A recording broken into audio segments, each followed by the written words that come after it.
Après la Seconde Guerre mondiale, un impressionnant butin de guerre est confisqué en Allemagne et rapporté en URSS. De la machinerie lourde au tableau de grand maître, les Soviétiques font main basse sur tout ce qu'ils peuvent. Les réparations deviennent une source illégale de revenus pour les hauts gradés de l'armée rouge. Selon certains enquêteurs, des héros de guerre décorés en profitent aussi.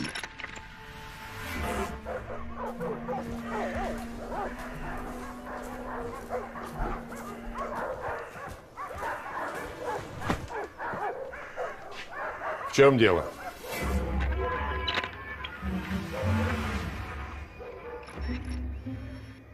Товарищ маршал, мне приказано провести у вас на даче оперативные действия. Что это означает? Я арестован? Никак нет. Только проверка госимущества. Что случилось, Георгий? Шура, иди к себе. Иди.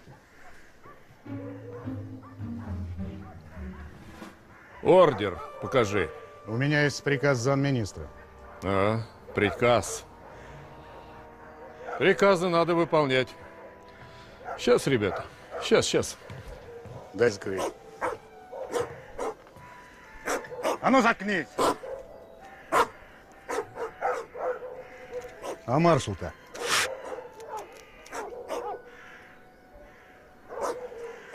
Забздел. Встать! Пошли отсюда вон! Это мой вам приказ! Вон, я сказал!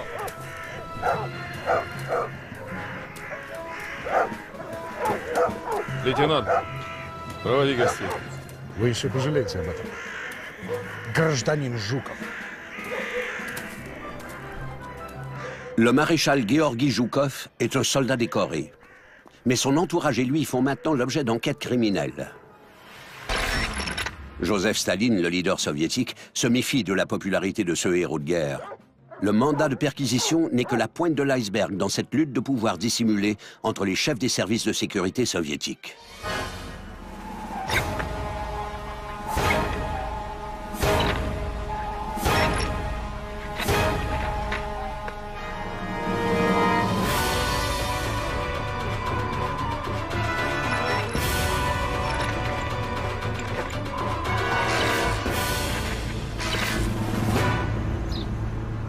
Lorsque l'armée rouge s'est emparée de Berlin, la ville entière est tombée sous le contrôle du maréchal Georgi Zhukov. À l'époque, son confident est Ivan Serov, chef du NKVD, le commissariat du peuple aux affaires intérieures en Allemagne. Mais ces derniers ignorent qu'ils sont surveillés par le service de renseignement militaire. Ils ont découvert que Serov avait des sacs de Reichsmark non déclarés en sa possession. Il avait donc environ 80 millions de Reichsmark. L'enquête a permis de prouver que 50 000 Reichsmark ont été transférés à Georgi Zhukov pour des dépenses dans le cadre de ses fonctions.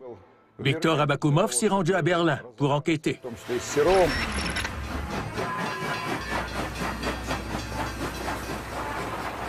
Viktor Abakoumov dirige le service de renseignement militaire, aussi connu sous le nom de SMERSH. Abakoumov et Serov sont des protégés de Lavrenti Beria, le commissaire du peuple aux affaires intérieures. Au début de la guerre, Beria est nommé commissaire général de la sécurité d'État. Il devient le politicien le plus influent et le plus craint de l'Union soviétique. En 1930, il commence la formation de son équipe d'officiers qu'il surnomme les Jeunes Loups. Ces officiers des services spéciaux, endurcis durant la période de répression, sont impliqués dans les grandes purges de Staline. Tout comme Beria, Serov et Abakoumov sont très ambitieux. La guerre leur a permis d'obtenir des postes de haut rang dans les services répressifs de l'URSS. Serov au NKVD et Abakoumov au SMERSH. Abakoumov voulait diriger tout le NKVD. de la structure opérationnelle de base aux contrôleurs de la circulation et aux policiers. Il voulait discréditer Serov et dénigrer le rôle du ministère de l'Intérieur afin qu'il n'ait pas la même importance que le ministère de la Sécurité d'État.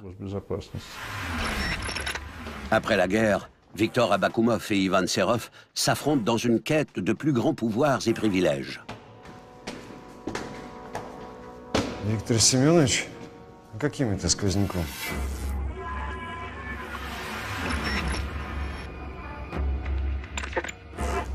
Здравия желаю. Только не со сквозняком я, Ваня, а с ветром, который погоны и ордена срывает. СМЕРШ называется.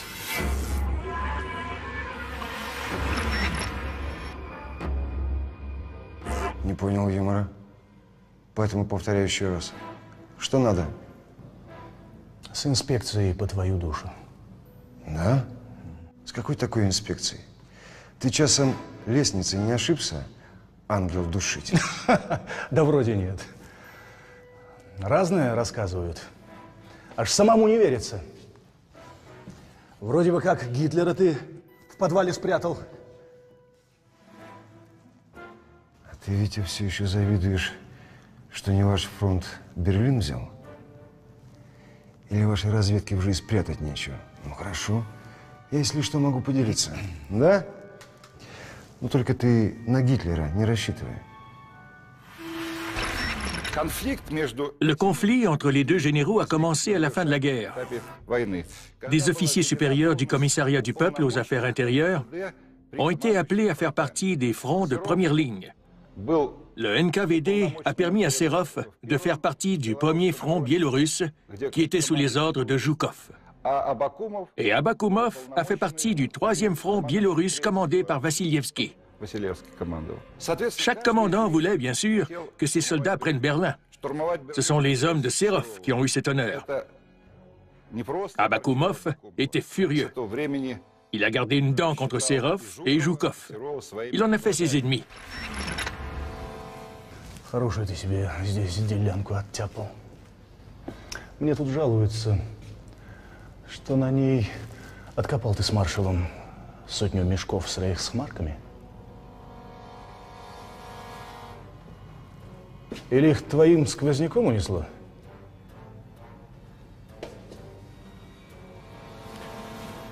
Хер докажешь. А я и доказывать не буду. Перетряхну твою контору и конфискую все награбленное. Товарищи офицеры! Что тут за цирк такой? Немедленно убрать оружие. Виктор Семенович, в чем дело? Да вот, Георгий Константинович, генерал-полковник Абакумов у нас в штабе Гитлера ищет. Ну, еще какие-то мешки с деньгами.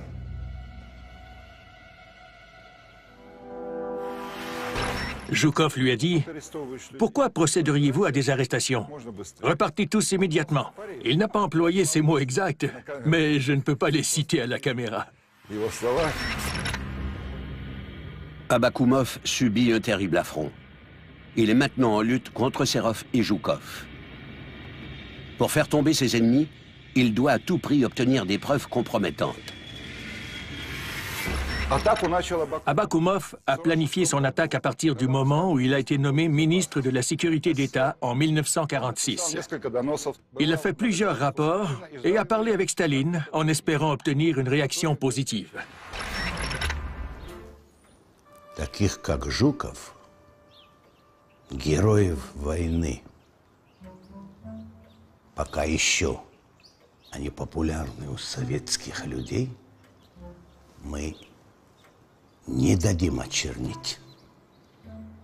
Идите и подумайте над моими словами, товарищ Абакумов. Так точно, товарищ Сталин.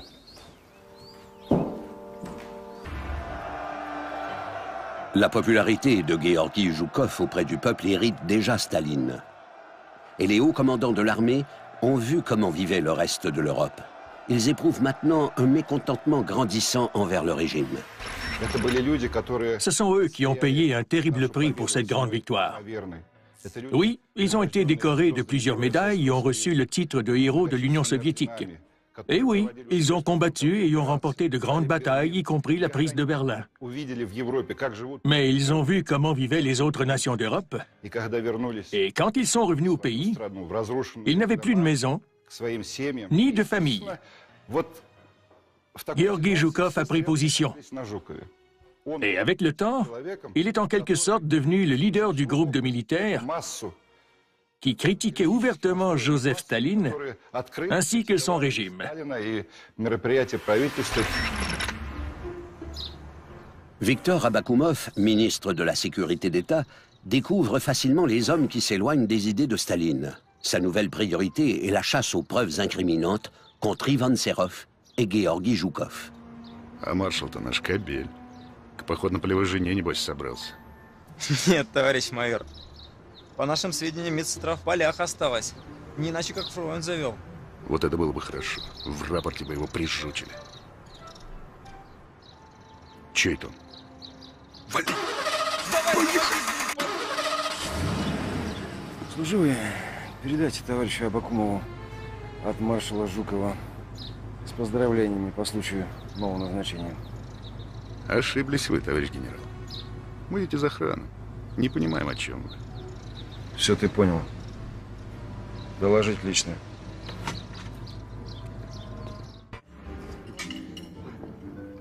Georgi Zhukov a une jeune maîtresse infirmière. Mais Abakoumov ne peut utiliser cette information à son avantage, puisque ce n'est pas chose rare pour les hauts gradés qui passent beaucoup de temps loin de leur famille. Et Abakoumov n'est pas un mari exemplaire non plus.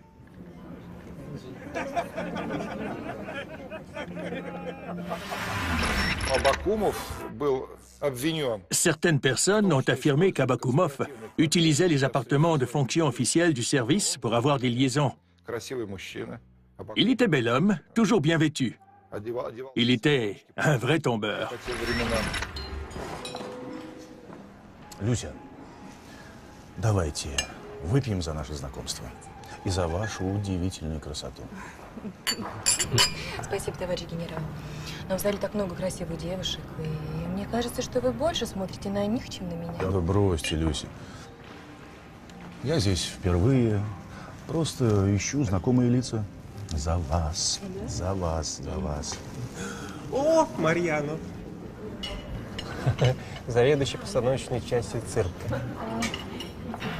А по совместительству управляющий борделем. Жорж, какой бордель? Ну что за моветон?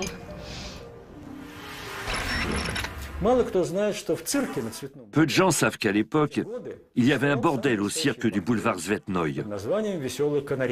Il s'appelait le Joyeux Canari et il était géré par Marianov, le directeur du cirque.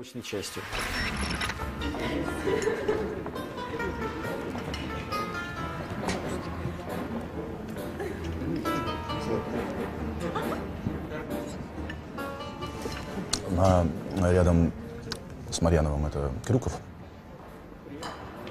Генерал Крюков. Вы зоркий глаз, смотрите сюда. Блестящий. Генерал Крюков подарил. Трофейные. Крюков из Хорохоста их Сан-Суси репарации привез. На всю жизнь хватит. Даже шпингалеты с шнурками не забыл. Хозяйственный мужик. Жорж, вы опять? Вот это уже зависть. Так получается, что он эти репарации теперь по борделям, пардон, по заведениям разносит. А как же жена? У него вроде это знаменитая певица Русланова. Да, Русланова. Это теперь у Крюковых муж в бордель, а жена его к маршалу Жукову на чай. К Жукову на чай. Об этом все говорят. Очень хорошо. Люся, у меня к вам будет небольшая просьба. Пообщайтесь с Крюковым еще немного. На определенные темы.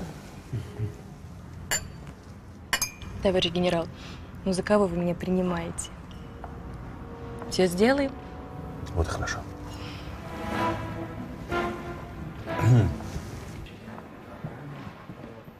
Les succès à la guerre de certains membres de l'entourage de Zhukov les avaient peut-être rendus téméraires. Viktor Abakoumov repère facilement un maillon faible, le général Krioukov, un ami du maréchal Zhukov. Zhukov croyait que les vainqueurs avaient 3 jours pour piller une ville occupée, parce que c'est ce qui s'était produit lors de toutes les grandes guerres de l'histoire. Personne n'allait se soucier d'une telle chose. Mais avec les nouvelles lois, cet écart de conduite a joué en faveur d'Abakoumov, qui savait très bien que Staline était conscient du problème. Les vainqueurs se sont toujours donné le droit de mettre la main sur des trophées de guerre. On peut repartir d'Allemagne avec des objets de grande valeur sans rien débourser. Et même si Staline impose une limite sur le butin de guerre rapporté par chaque soldat, personne ne penserait accuser de vol des hommes qui ont bravement combattu à la guerre. Personne, excepté le général Viktor Abakoumov. Il devait trouver un moyen d'éliminer Georgi Zhukov, un maréchal de renommée mondiale. Alors, il s'en est pris à tous les généraux qui ont servi sous ses ordres, ce qui veut dire 73 personnes, dont mon père. Tout ça pour discréditer Georgi Zhukov.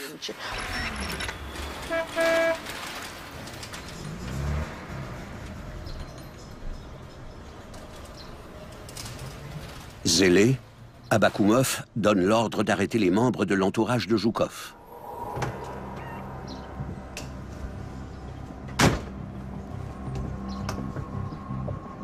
Приехали, товарищ генерал. Выходите.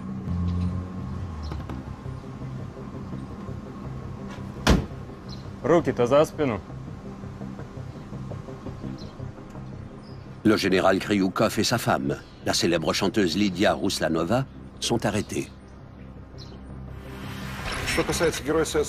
Krioukov, un général de la cavalerie décoré du titre de héros de l'Union soviétique, et sa femme, Lydia Rouslanova, une chanteuse très connue, devaient rendre des comptes parce qu'ils avaient voyagé en Allemagne et amassé une petite fortune, incluant plus de 100 tableaux de grands peintres.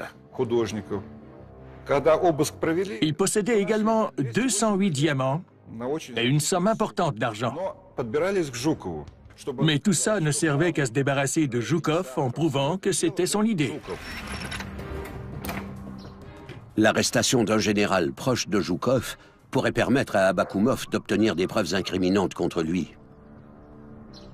Les agents n'hésitent pas à utiliser la torture.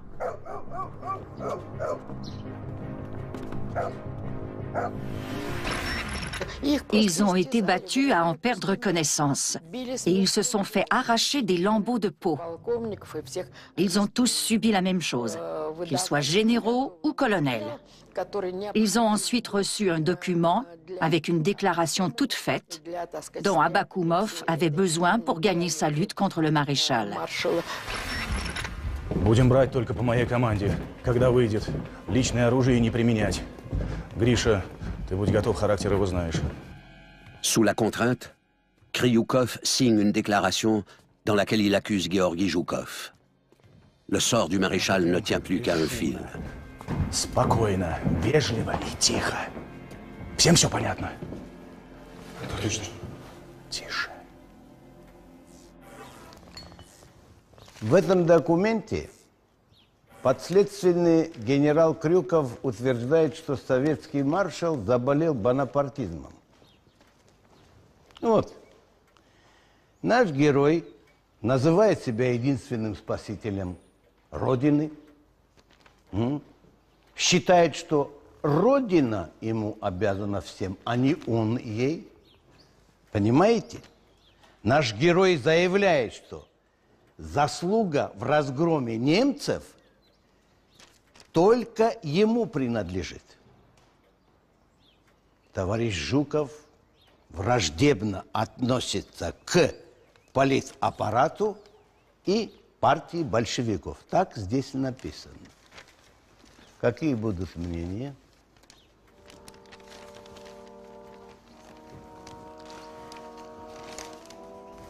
Товарищ Сталин, товарищи члены Высшего военсовета.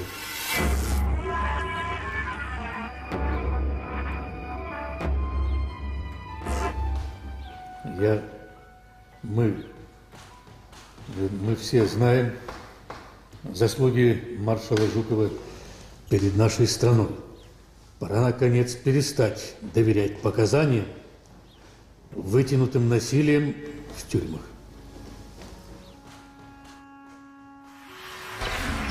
Зал замер. Tous ceux qui étaient là ont figé. Ils ont peut-être tous fait une crise cardiaque. Personne n'aurait osé dire ce qu'il a dit à Staline et aux membres du Politburo. Rybalko est le seul à avoir osé. Je crois que l'un d'eux a regardé sa montre en se disant qu'il devait lui rester 15 minutes à vivre. А давайте дадим слово самому Жукову.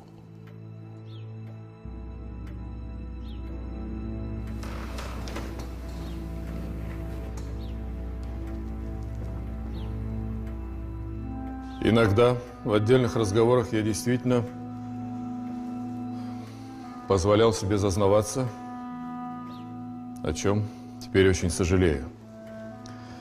Мне стыдно перед всеми присутствующими членами военного совета.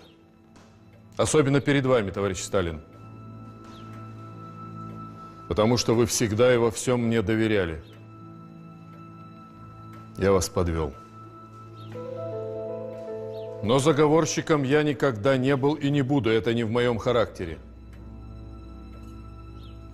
Я навсегда останусь советским человеком и преданным коммунистом.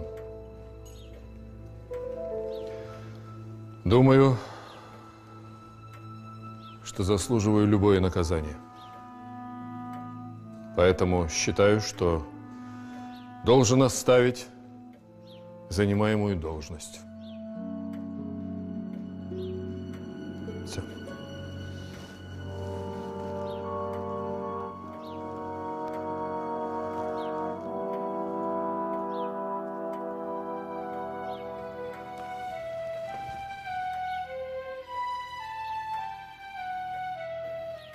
Товарищ Абакумов, подойди.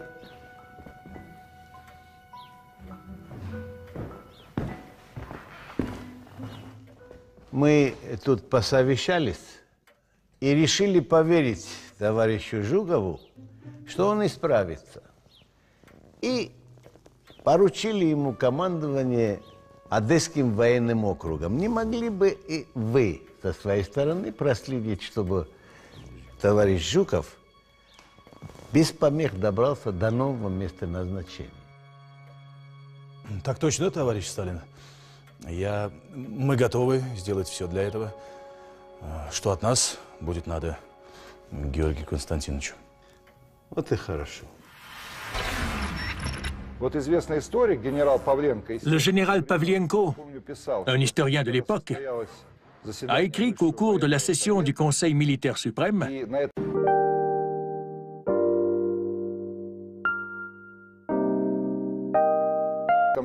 Staline a observé les réactions des commandants à propos de Zhukov. Selon Pavlienko, il était prêt à procéder à son arrestation, mais lorsqu'il a vu que les commandants critiquaient Zhukov tout en encensant ses mérites, son talent et ses grandes qualités de chef militaire, il a décidé de ne pas le faire. Et, selon les rapports, 74 généraux et officiers ont été arrêtés le 1er juin 1946. Tout ça était en lien avec le complot contre Georgi Zhukov. Si tous les membres du Conseil militaire suprême avaient tourné le dos à Zhukov, il aurait fort probablement été arrêté. Staline comprend que Georgi Zhukov a toujours une grande influence sur les autres généraux. Mais Viktor Abakoumov n'a pas fini de récolter des preuves. Il ne peut se débarrasser de Zhukov, alors il concentre son attention sur son vieux rival, le général Ivan Serov.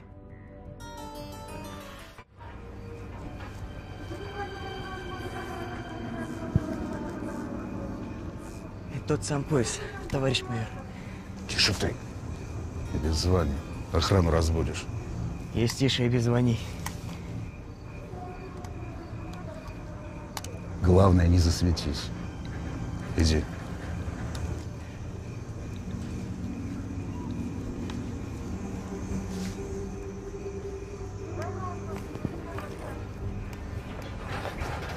Балашевич, что стряслось? Да шастает тут кто-то. Вагон, что ли, решили взломать?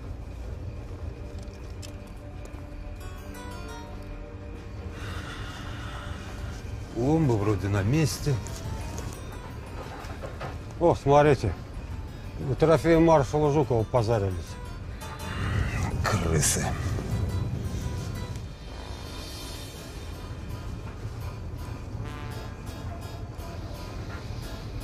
Ну, сколько успел? 7 вагонов, товарищ майор. Молодец. А кто это там?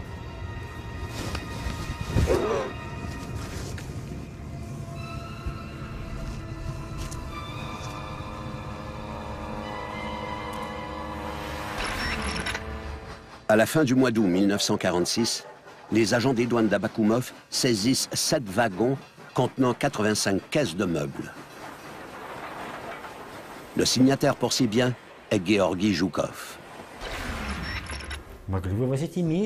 Pensez-y. Pourquoi avait-il besoin de 7 wagons? Pourquoi ont-ils pris des meubles? Eh bien, parce qu'ils volaient absolument tout ce qu'ils voulaient. À l'origine, ces biens n'étaient pas à Joukov, ni à Mikoyan, le commissaire du commerce. Ils étaient volés. L'appartement de Moscou et la maison de campagne du maréchal Joukov sont fouillés, même si ce dernier est à Odessa.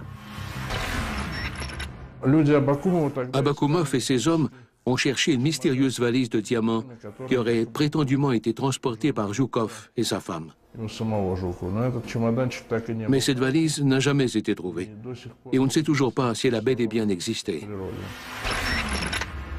Товарищ Сталин, это протокол обыска на даче, принадлежащий маршалу Советского Союза Жукову Георгию Константиновичу. Давай по существу. Извините, товарищ Сталин.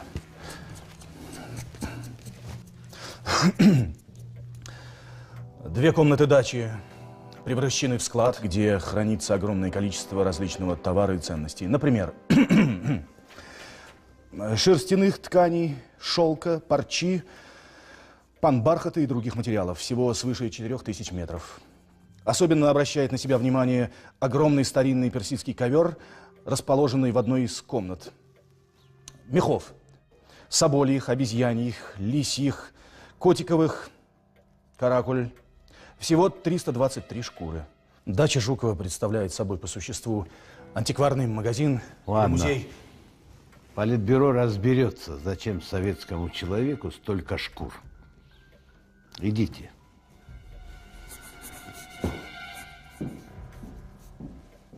Staline se lasse du zèle d'Abakoumov dans l'enquête sur les butins de guerre. Il pense retourner le maréchal pénitent à Moscou. Et cette fois, Abakoumov ne lit pas les intentions de son patron avec autant de facilité.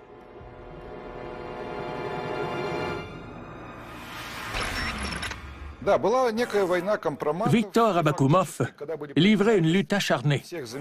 Il a arrêté tous les hommes d'Ivan Serov et la victoire semblait lui appartenir.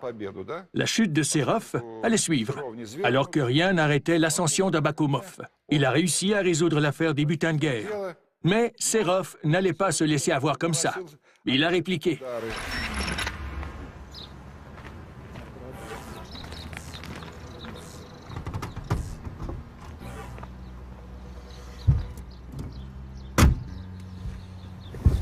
Давай, Паш, докладывай. Как обстановка? Да хреновая, товарищ генерал-полковник. Люди Абакумова прибрали всю оперативную работу по Германии. Мы теперь занимаемся исключительно народной полицией. Да это я без тебя знаю.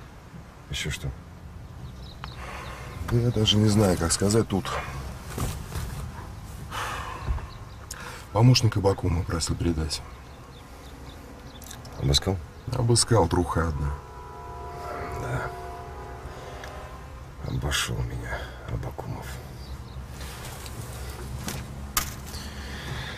Ничего, Паша, ничего. Мы еще повоюем. В Москве мне пока делать нечего. Нельзя мне сейчас туда. Сам полетишь. Будет у меня для тебя особое задание.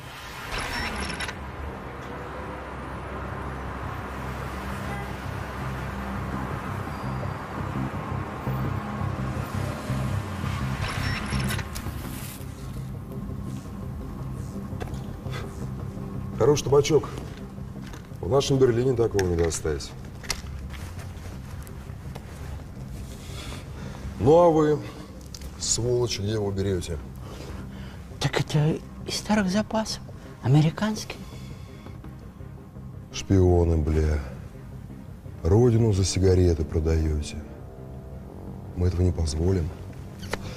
Товарищ Берия не позволит. Ты мне еще здесь обоссысь, твою мать! Заткнись, отвечать быстро на поставленный вопрос. А Бакумов здесь часто бывает. Виктор Степанович, он же министр. Для кого он министр? Для кого министр, а для кого кобель похотливый? Отвечать на поставленный вопрос. Убью, сука. Раз. Виктор Степанович, тут давно не были. Мы девочек к нему на дачу возили. Вот. Молодец. Правильно говоришь пока, правильно. На какую дачу?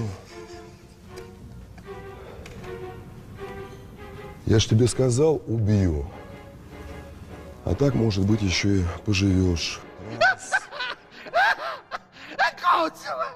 Я только выполнял приказание его сиятельства и товарища министра, то есть Виктора Степановича. Да, товарищ Сталин был в отъезде, так они с товарищами министра там гуляли. Где гуляли? На даче в Коутцево, на даче Сталина.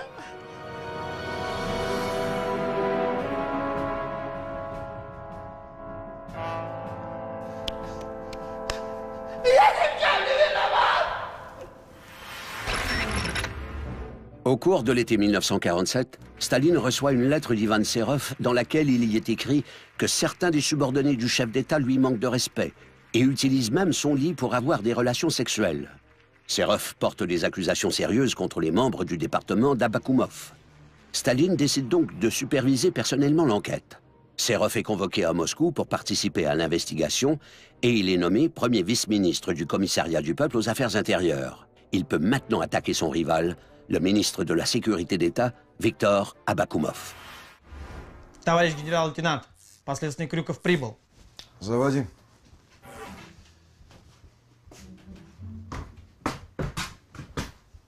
Свободно.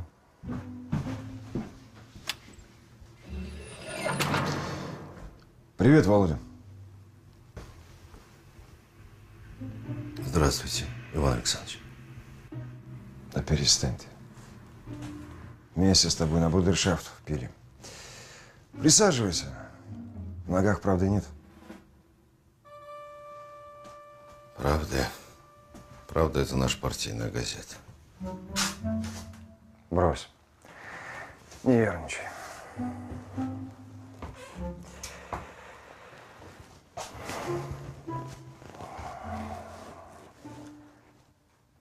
Володя, я тебе помочь хочу. У тебя жалобы есть? 3-й год суда жду. Какие могут быть жалобы? Ну, тогда прочитай и подпиши.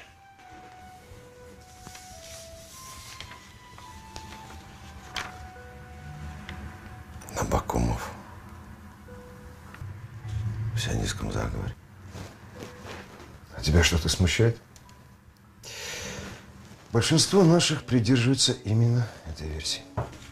Подписывай, Володя, подписывай. Система лагерей теперь в моем ведомстве. На днях получишь статью и через пару лет выйдешь по амнистии.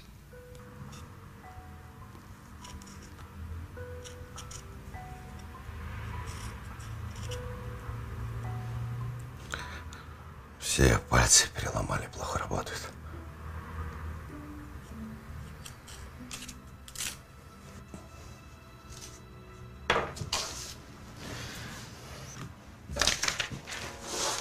А что с Лидой? С твоей Руслановой все будет в порядке. Жуков в Москву возвращается.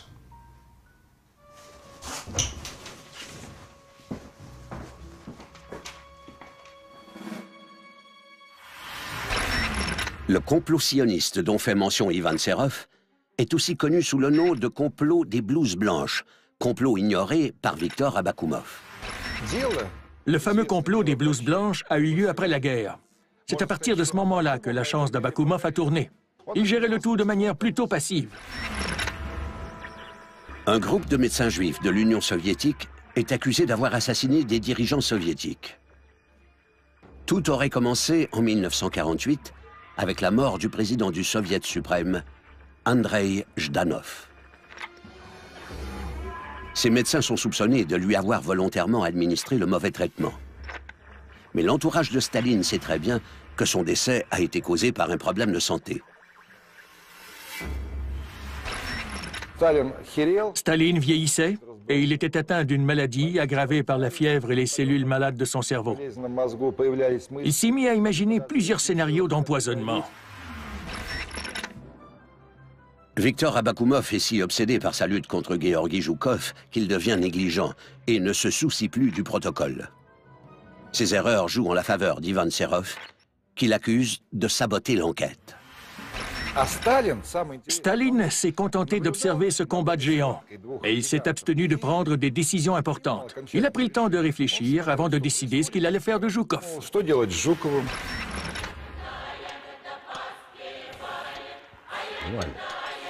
Мы сами себе нальем. Иди, отдыхай. Никитушка, выключи этот патефон.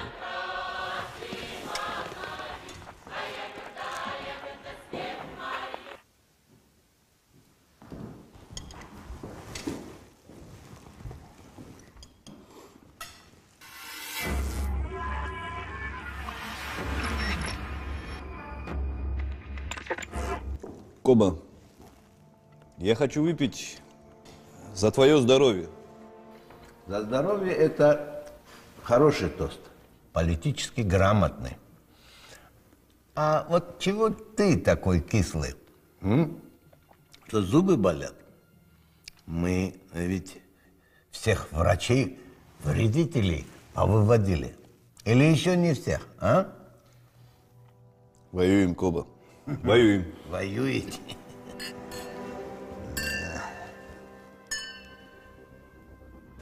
Николай, скажи.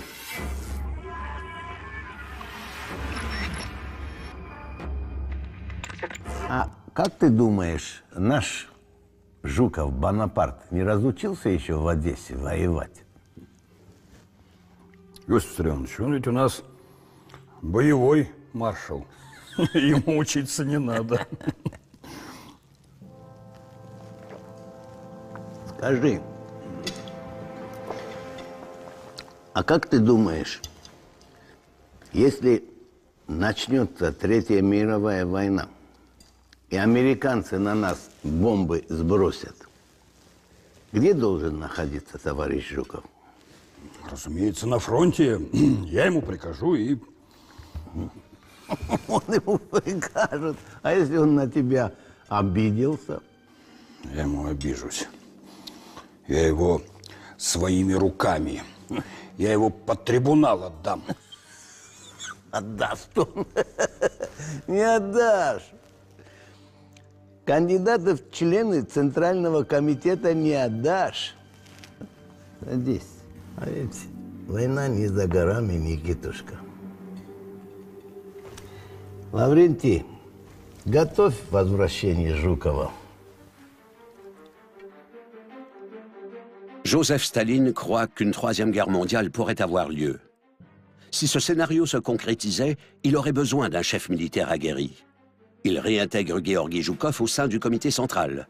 Les preuves recueillies par Ivan Serov le disculpent. En 1951, Viktor Abakoumov, le ministre de la Sécurité d'État, est accusé de trahison envers la patrie en raison de son inaction dans le complot des blouses blanches. Il est arrêté et au cours de la même année, Ivan Serov devient le premier chef du KGB.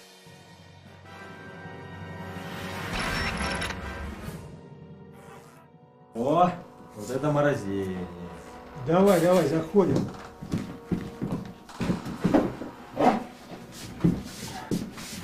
Живой, товарищ генерал! Здоровенек! У моржа! Виктор Степанович, вы меня слышите? Виктор Степанович! Я вас поздравляю. Допрашивать мы вас больше не будем. Дело врачей-вредителей закрыто. И что касается жидовского заговора, вы амнистированы. А вот к стенке ты пойдешь за ленинградское дело. Что? Громче говори. Что? Ты, Ваня, в Катыни много поляков закопал. Думаешь, комар носа?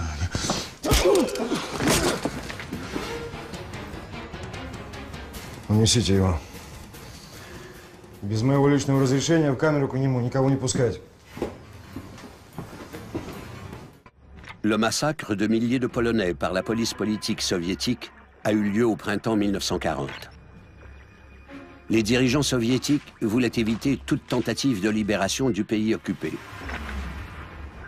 À l'époque, Ivan Serov travaillait pour le NKVD, le service responsable de l'opération. En fait, au cours de sa carrière, Serov est impliqué dans la déportation de nations entières. Quand il obtient le poste de premier chef du KGB, il tente de détruire les preuves de son implication dans ces opérations. Avant et pendant la guerre, Serov était activement impliqué dans la déportation d'habitants de l'ouest de l'Ukraine et de la région baltique, des Tatars de la Crimée, des Tchétchènes et des Ingouches. C'est parce qu'il a fait ça qu'il a reçu l'ordre de Suvorov, une récompense pour les chefs militaires qui ont mené des opérations au front. L'ancien ministre Viktor Abakoumov refuse de s'avouer coupable des accusations portées contre lui. Et cela, même s'il est victime de torture. Il poursuit son combat jusqu'à la fin de ses jours. Quand Abakoumov était en prison, il a écrit des lettres à Staline pour lui dire qu'il lui avait toujours été entièrement dévoué et qu'il avait toujours exécuté ses ordres.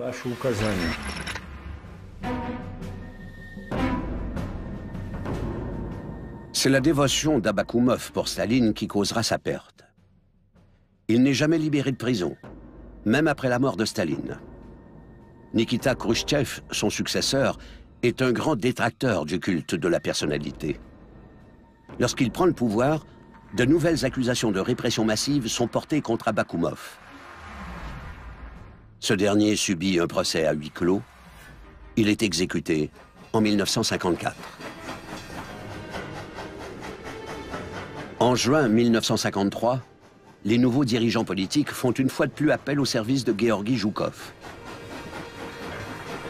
Il est nommé ministre de la Défense par Nikita Khrouchtchev, le grand opposant au culte de la personnalité de Staline.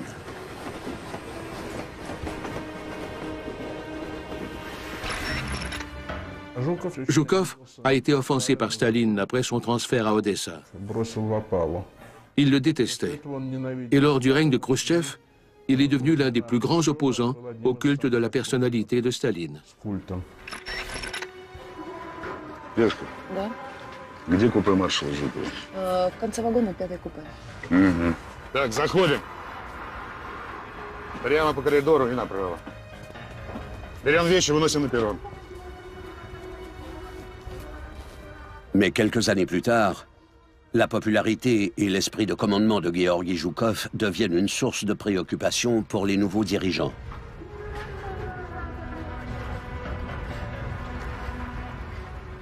Il est de nouveau accusé de bonapartisme et l'affaire des trophées de guerre est mise en lumière. Mais même ça ne porte pas atteinte à sa réputation. Les autorités en place ne peuvent que le forcer à prendre sa retraite en 1958. Le pays ne connaîtra pas d'autre Gueorgui Joukov. Le régime ne permettrait pas que cela se reproduise.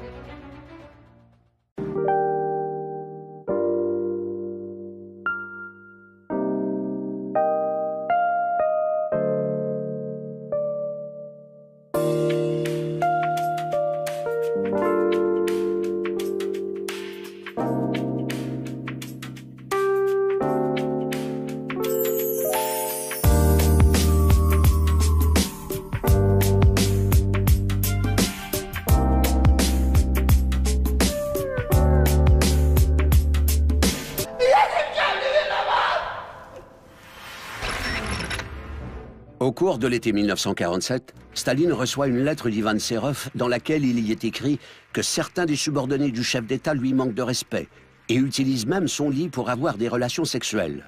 Serov porte des accusations sérieuses contre les membres du département d'Abakoumov. Staline décide donc de superviser personnellement l'enquête.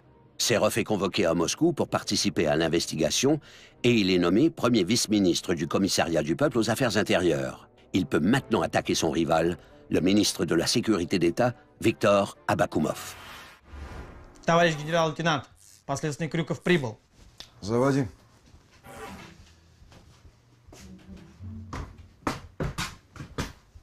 Свободно.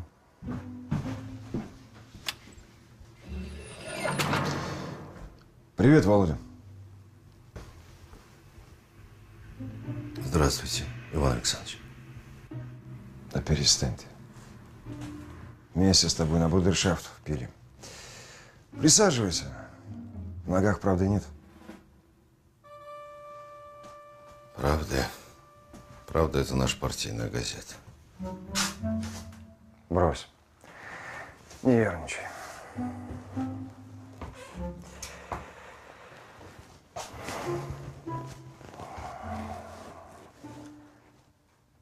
Володя, я тебе помочь хочу. У тебя жалобы есть?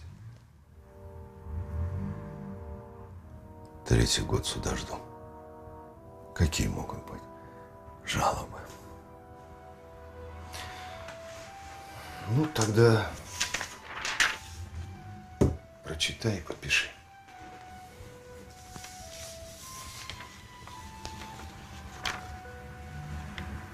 Абакумов. В сионистском заговоре. А тебя что-то смущает? Большинство наших придерживаются именно этой версии. Подписывай, Володя, подписывай. Система лагерей теперь в моем ведомстве. На днях получишь статью и через пару лет выйдешь по амнистии.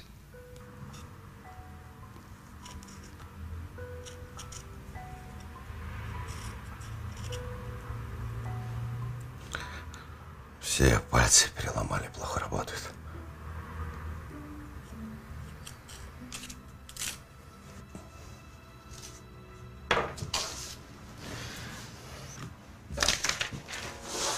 А что с Лидой?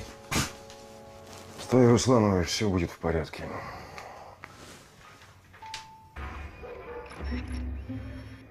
Товарищ маршал, мне приказано провести у вас на даче оперативные действия. Что это означает? Я арестован? Никак нет. Только проверка госимущества. Что случилось, Георгий? Шура, иди к себе. Иди. Ордер покажи. У меня есть приказ замминистра. А, приказ. Приказы надо выполнять. Сейчас, ребята. Сейчас. Дай закрыть. А ну заткнись! А маршал-то?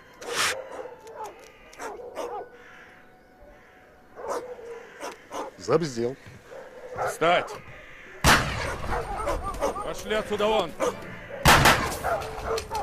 Это мой вам приказ! Вон, я сказал!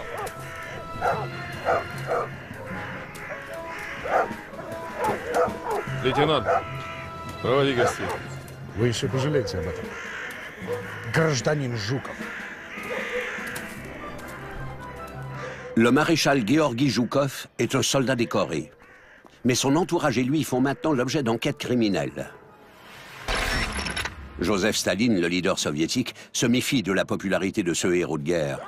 Le mandat de perquisition n'est que la pointe de l'iceberg dans cette lutte de pouvoir dissimulée entre les chefs des services de sécurité soviétiques.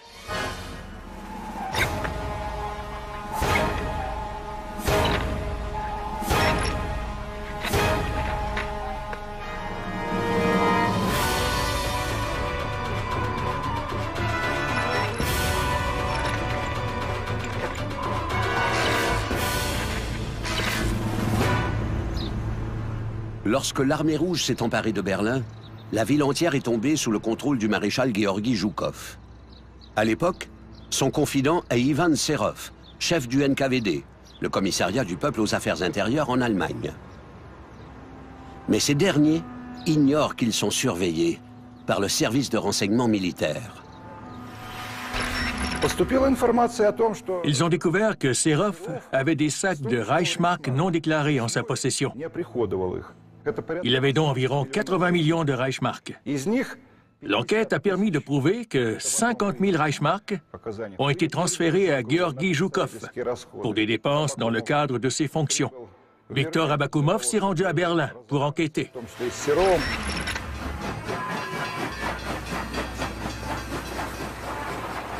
Viktor Abakoumov dirige le service de renseignement militaire, aussi connu sous le nom de SMERSH. Abakoumov et Serov, si tous les membres du Conseil militaire suprême avaient tourné le dos à Zhukov, il aurait fort probablement été arrêté.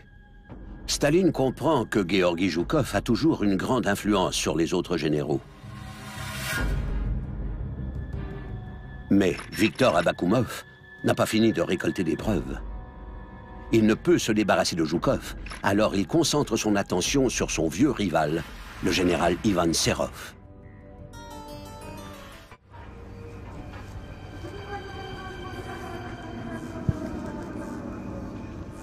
Тот сам пояс, товарищ майор. Тише ты. Без звания. Охрану разбудишь. Есть тише и без звоний. Главное, не засветись. Иди.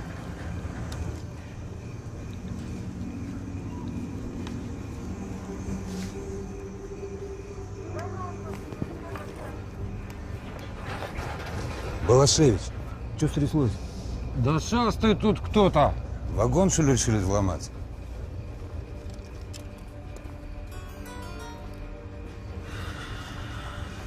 Пломба вроде на месте. О, смотрите. У трофея маршала Жукова позарились. Крысы.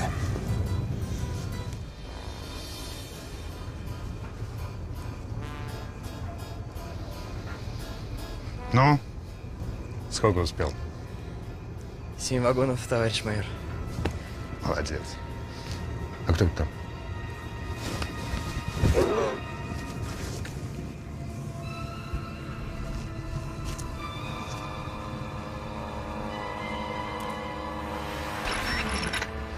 À la fin du mois d'août 1946, les agents des douanes d'Abakoumov saisissent 7 wagons contenant 85 caisses de meubles. Le signataire pour ces biens est Georgi Zhukov. Pensez-y. Pourquoi avait-il besoin de 7 wagons? Pourquoi ont-ils pris des meubles? Eh bien, parce qu'ils volaient absolument tout ce qu'ils voulaient. À l'origine, ces biens n'étaient pas à Zhukov, ni à Mikoyan, le commissaire du commerce. Ils étaient volés. L'appartement de Moscou et la maison de campagne du maréchal Zhukov sont fouillés, même si ce dernier est à Odessa. Abakoumov et ses hommes ont cherché une mystérieuse valise de diamants qui aurait prétendument été transportée par Zhukov et sa femme. Mais cette valise n'a jamais été trouvée. Et on ne sait toujours pas si elle a bel et bien existé. Давай по существу. Извините, товарищ Сталин.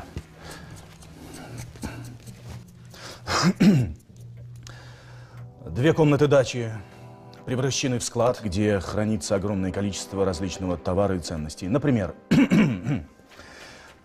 шерстяных тканей, шелка, парчи, панбархата и других материалов. Всего свыше 4000 метров.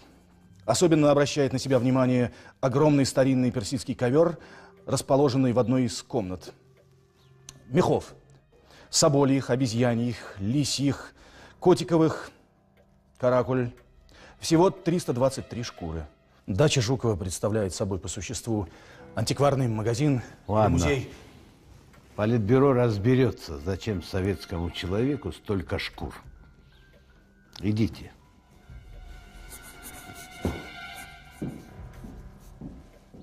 Staline se lasse du zèle d'Abakoumov dans l'enquête sur les butins de guerre. Il pense retourner le maréchal pénitent à Moscou. Et cette fois, Abakoumov ne lit pas les intentions de son patron avec autant de facilité.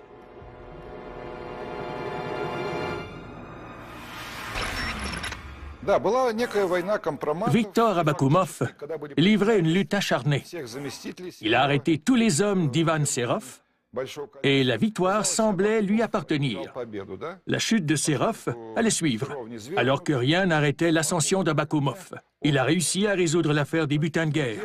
Mais Serov n'allait pas se laisser avoir comme ça. Il a répliqué.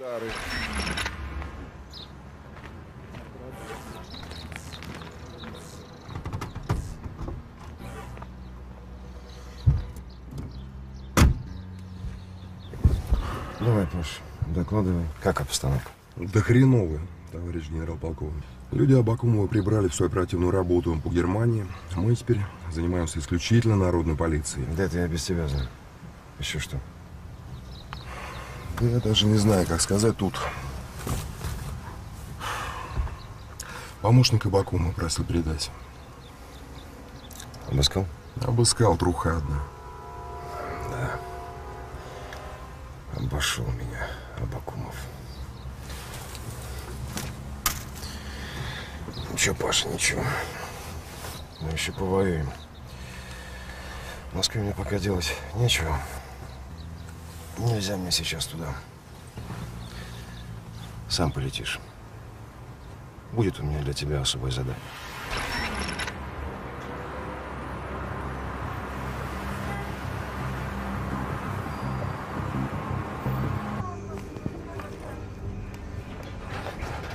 Балашевич, что стряслось?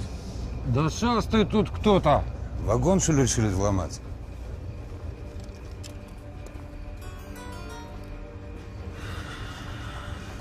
Пломба вроде на месте.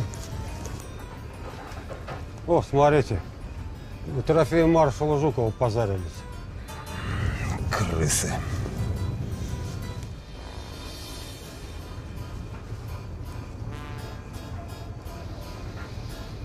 Ну? Сколько успел? 7 вагонов, товарищ майор. Молодец. А кто там?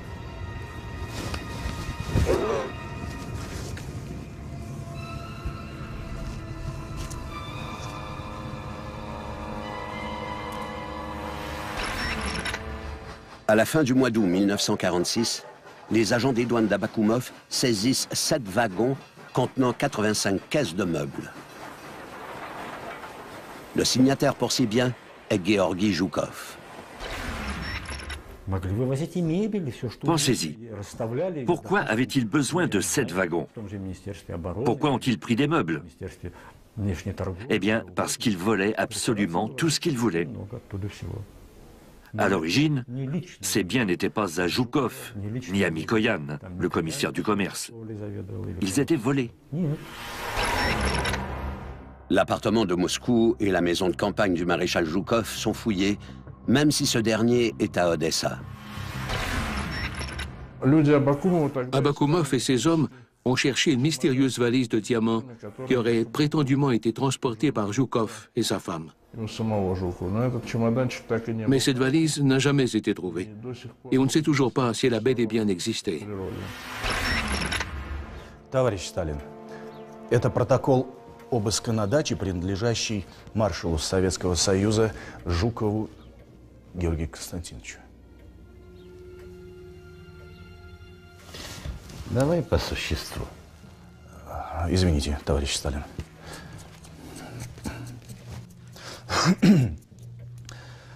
Две комнаты дачи превращены в склад, где хранится огромное количество различного товара и ценностей. Например,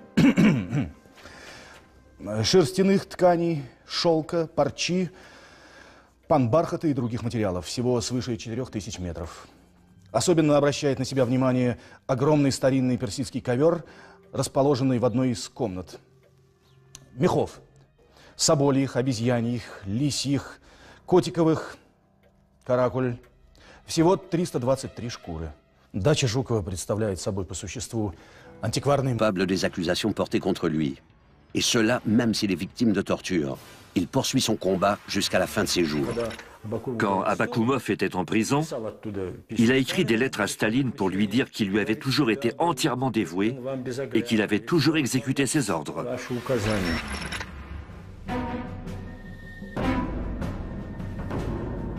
C'est la dévotion d'Abakoumov pour Staline qui causera sa perte. Il n'est jamais libéré de prison, même après la mort de Staline.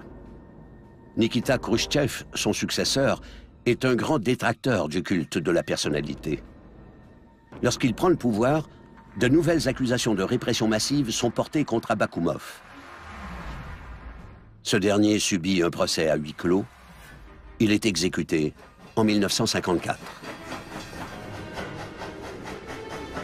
En juin 1953, les nouveaux dirigeants politiques font une fois de plus appel au service de Georgi Zhukov.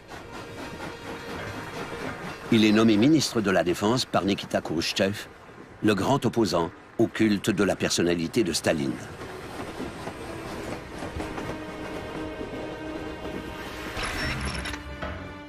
Zhukov a été offensé par Staline après son transfert à Odessa.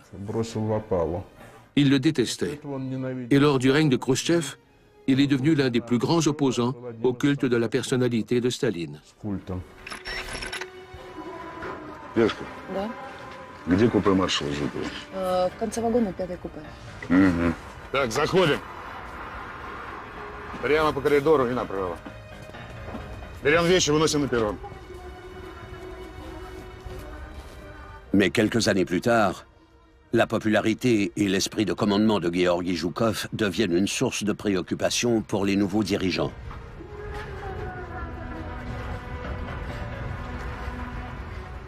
Il est de nouveau accusé de bonapartisme et l'affaire des trophées de guerre est mise en lumière.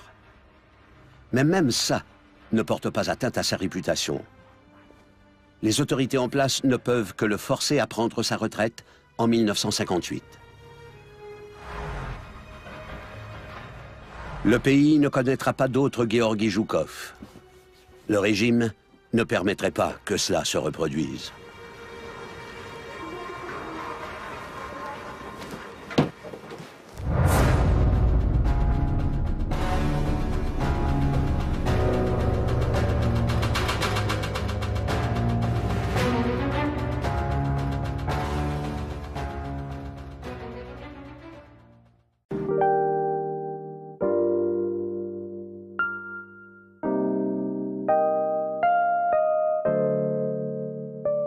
Зависть? Так получается, что он эти репарации теперь по борделям, пардон, по заведениям разносит. А как же жена? У него вроде это знаменитая певица Русланова. Да, Русланова. Так и теперь у Крюковых муж в бордель, а жена его к маршалу Жукову на чай. К Жукову на чай. Об этом все говорят. Очень хорошо. Люся, у меня к вам будет небольшая просьба. Пообщайтесь с Крюковым еще немного. На определенные темы. Товарищ генерал, Ну за кого вы меня принимаете? Все сделаем? Вот и хорошо.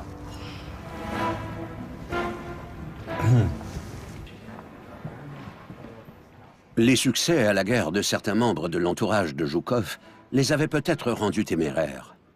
Viktor Abakoumov repère facilement un maillon faible, le général Krioukov, un ami du maréchal Zhukov. Zhukov croyait que les vainqueurs avaient 3 jours pour piller une ville occupée, parce que c'est ce qui s'était produit lors de toutes les grandes guerres de l'histoire. Personne n'allait se soucier d'une telle chose. Mais avec les nouvelles lois, cet écart de conduite a joué en faveur d'Abakoumov, qui savait très bien que Staline était conscient du problème. Les vainqueurs se sont toujours donné le droit de mettre la main sur des trophées de guerre. On peut repartir d'Allemagne avec des objets de grande valeur sans rien débourser. Et même si Staline impose une limite sur le butin de guerre apporté par chaque soldat, personne ne penserait accuser de vol des hommes qui ont bravement combattu à la guerre. Personne, excepté le général Viktor Abakoumov. Il devait trouver un moyen d'éliminer Georgi Zhukov, un maréchal de renommée mondiale. Alors, il s'en est pris à tous les généraux qui ont servi sous ses ordres, ce qui veut dire 73 personnes, dont mon père. Tout ça pour discréditer Georgi Zhukov.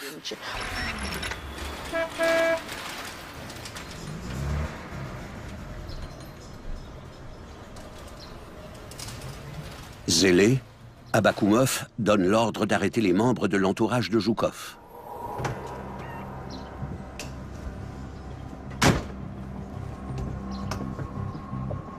Приехали, товарищ генерал. Выходите.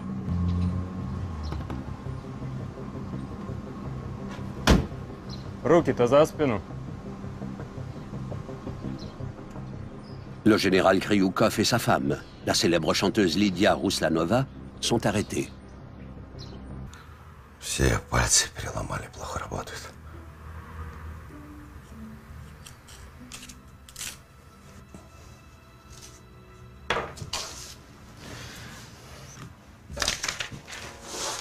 А что с Лидой? С твоей Руслановой все будет в порядке. Жуков в Москву возвращается.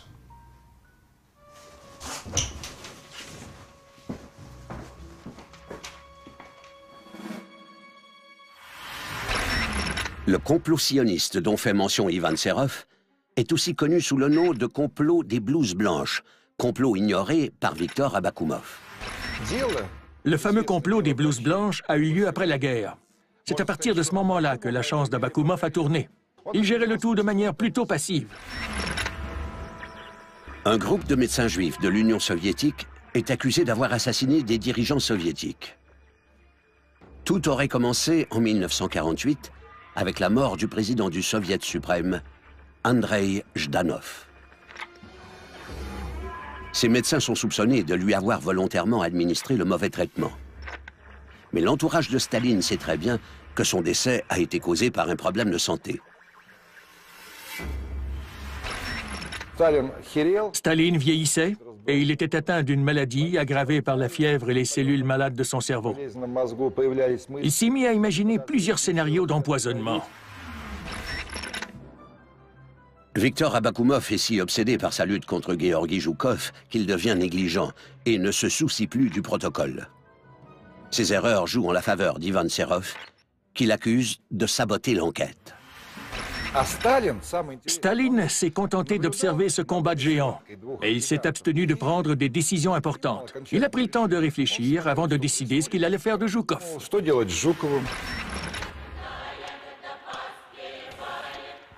Валя, мы сами себе нальем. Иди, отдыхай. Никитушка, выключи этот патефон.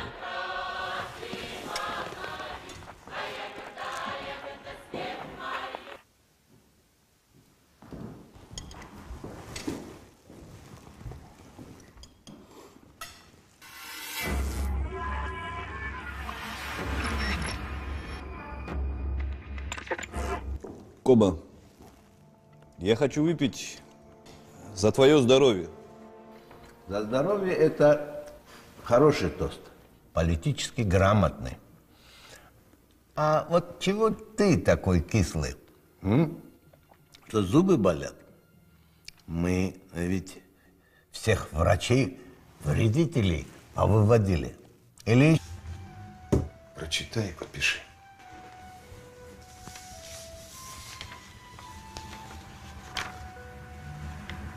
Абакумов. В сионистском заговоре. А тебя что-то смущает? Большинство наших придерживается именно этой версии.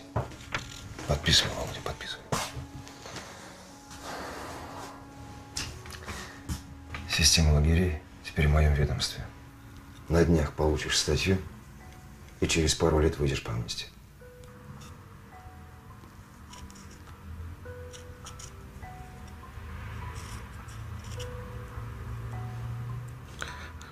Все пальцы переломали, плохо работают.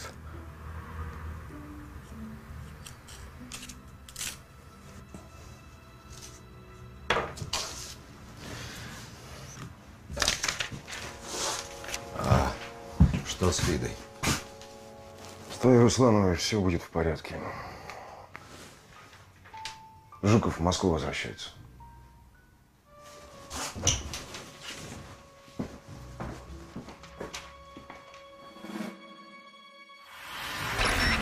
Le complot sioniste dont fait mention Ivan Serov est aussi connu sous le nom de complot des blouses blanches, complot ignoré par Viktor Abakoumov.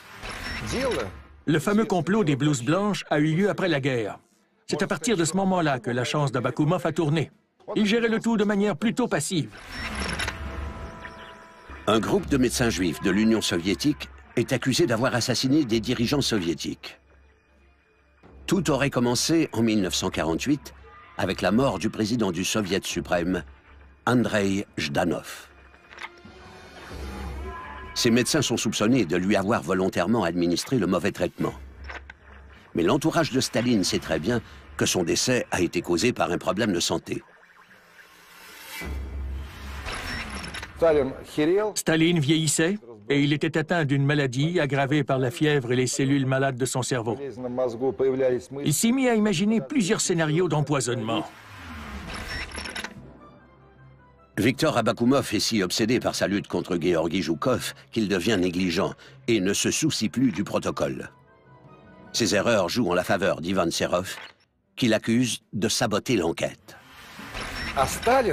Staline s'est contenté d'observer ce combat de géants et il s'est abstenu de prendre des décisions importantes. Il a pris le temps de réfléchir avant de décider ce qu'il allait faire de Zhukov.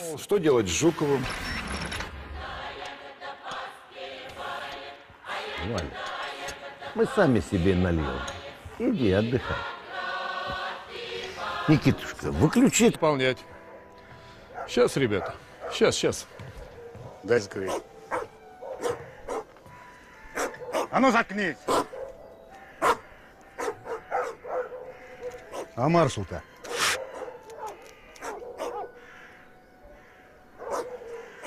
Забздел. Встать! Пошли отсюда вон! Это мой вам приказ! Вон, я сказал!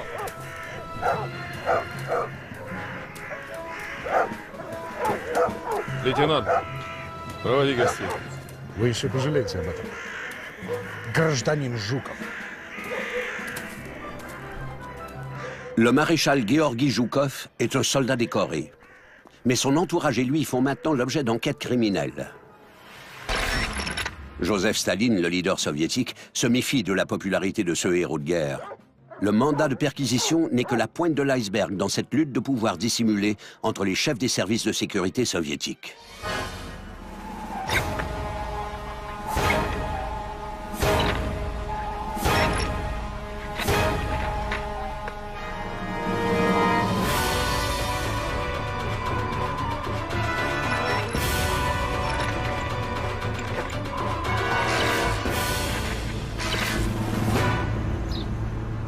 Lorsque l'armée rouge s'est emparée de Berlin, la ville entière est tombée sous le contrôle du maréchal Georgi Zhukov. À l'époque, son confident est Ivan Serov, chef du NKVD, le commissariat du peuple aux affaires intérieures en Allemagne. Mais ces derniers ignorent qu'ils sont surveillés par le service de renseignement militaire. Ils ont découvert que Serov avait des sacs de Reichsmark non déclarés en sa possession. Il avait donc environ 80 millions de Reichsmark. L'enquête a permis de prouver que 50 000 Reichsmark ont été transférés à Georgi Zhukov pour des dépenses dans le cadre de ses fonctions. Viktor Abakoumov s'est rendu à Berlin pour enquêter.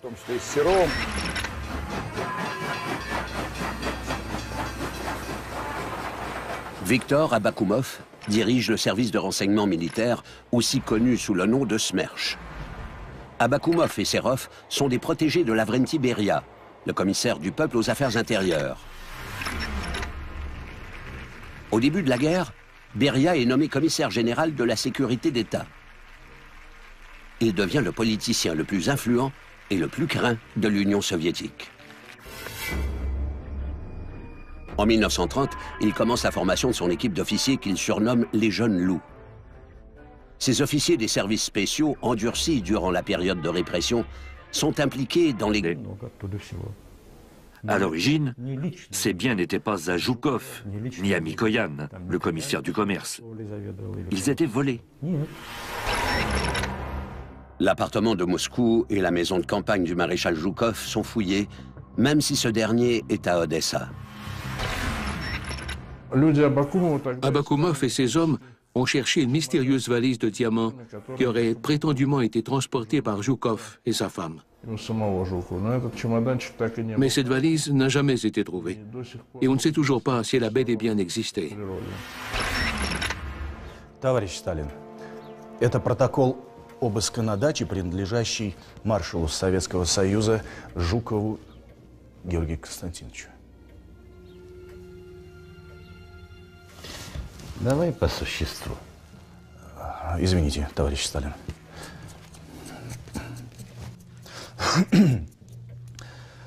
Две комнаты дачи превращены в склад, где хранится огромное количество различного товара и ценностей. Например,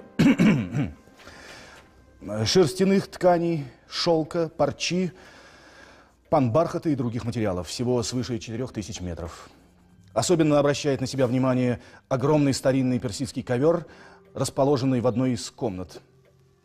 Мехов.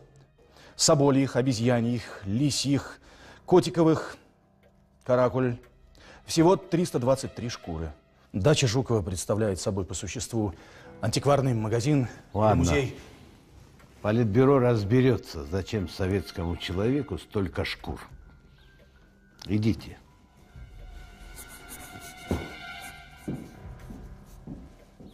Staline se lasse du zèle d'Abakoumov dans l'enquête sur les butins de guerre. Il pense retourner le maréchal pénitent à Moscou. Et cette fois, Abakoumov ne lit pas les intentions de son patron avec autant de facilité.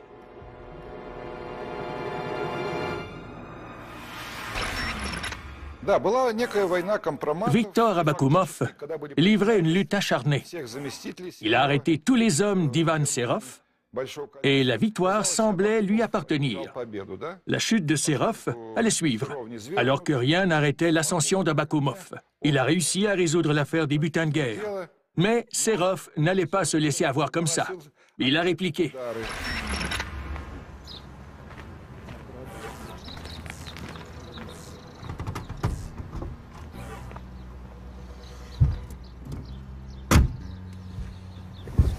Давай, Паш, докладывай. Как обстановка? Да хреново, товарищ генерал-полковник. Люди Абакумова прибрали всю оперативную работу по Германии. Мы теперь занимаемся исключительно